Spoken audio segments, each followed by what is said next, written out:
President, thank you. On Sunday, our Border Patrol reported more than 7,500 migrants illegally crossing the U.S.-Mexico border. 7,500 migrants crossed the border on Sunday. Then on Monday, there were more than 8,000 arrests along the southern border as a new surge of migrants tried crossing on that day. These numbers still haven't provoked any significant, meaningful response from the Biden administration, and they are just shy, even though they're just shy of that single-day record for the year that was recorded in May after the end of Title 42. Every day I think that there's going to be a response, a reply, significant effort. It isn't necessarily a partisan issue. Democratic Mayor Eric Adams stated last week that New York City is being destroyed, and it will cost $12 billion after an influx of 110,000 migrants from the southern border after those migrants have landed in the city. And while 110,000 migrants clearly is a massive number for any city to absorb, it's only a tiny fraction, a very tiny fraction of the 2.76 million migrants who crossed the border in FY 2022. The unending catastrophic situation on the border has continued for so long that it seems like the Biden administration has grown numb to what in any circumstance would be considered a crisis. A crisis for the people who are crossing, a crisis for people in the United States, a crisis for people in New York City. Gone are the days when the migrants showing up at our borders were from our neighboring countries to the south, our neighboring country to the south. Now migrants are flooding in on trains from El Salvador, Haiti, Ecuador, Nicaragua, and most significant to me, China. We have a gaping hole in our national security that stretches from California to Texas, and I assume our other borders as well. And our adversaries are already using that circumstance to their advantage. I visited the border in a bipartisan group of senators earlier this year and witnessed Chinese nationals being apprehended by our border agents. This week, it was reported that approximately 18,000 Chinese nationals have been encountered at the southern border. This is compared to 2,000 in 2022 and only 450, still a big number, in 2021. Also reported that some of these individuals potentially had ties to the Chinese Communist Party, and not one of them was detained for any length of time.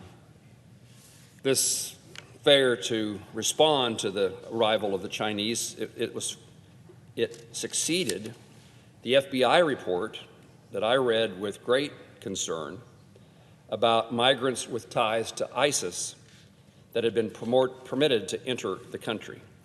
Customs and Border Patrol, which is overworked and understaffed, released an individual on the terrorist watch list into the country. The American people deserve answers from the Secretary Mayorkas, and from the Biden administration.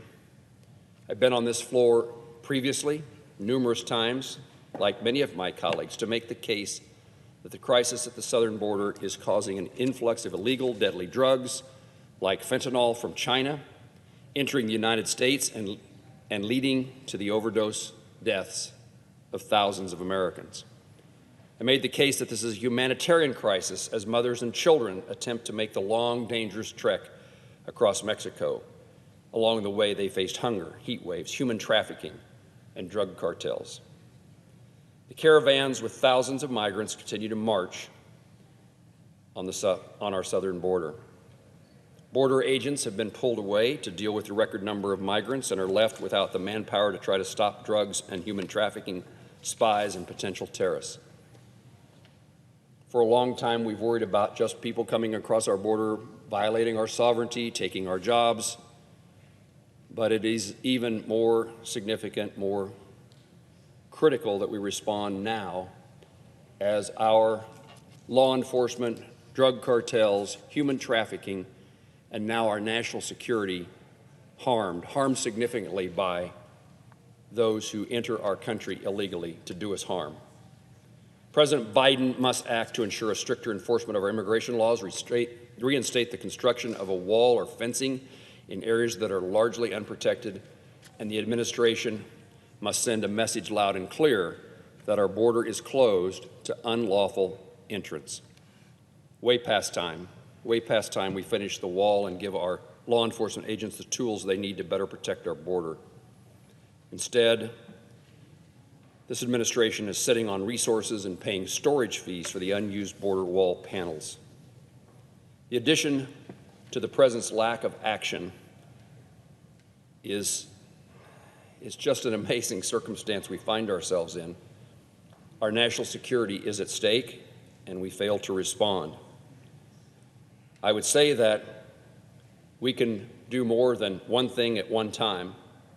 I also believe that the Senate should act to deliver lasting solutions to keep our border secure, keep our communities safe, and ensure humane treatment of migrants.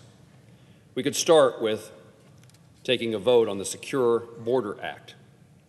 Securing our southern border shouldn't be, and I hope isn't, a Republican or Democratic issue.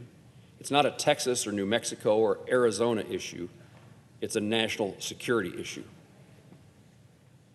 In speaking of national security, I'd be remiss if I didn't raise the importance of passing a supplemental appropriation that includes not only support for our efforts to contain the influx of people on our southern border, on our borders generally, but also should contain money to support the efforts by the Ukrainian people to have a free country.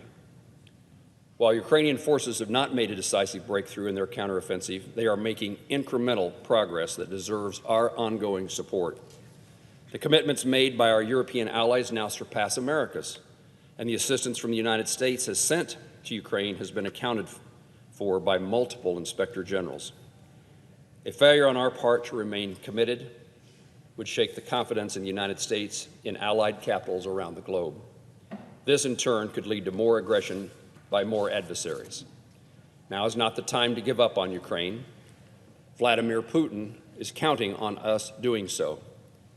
His only way to win is to hang in long enough until the West, until the United States and our allies grow tired or otherwise become distracted. America's resolve against Russia's aggression should be unwavering. The world is watching and judging American dependability. If we are found unreliable, the world will become an even more dangerous place. If we fail, the world becomes a more dangerous place. This is certainly about Ukraine, but it's about the security and safety of the people of the United States. Looking the other way is not an option. What is happening at our southern border, and in fact what is happening well beyond our borders in Europe, both need a serious response. The security of our country, the security of American citizens, the security of Kansans depend upon it. Mr. President, I yield the floor and notice the absence of a quorum.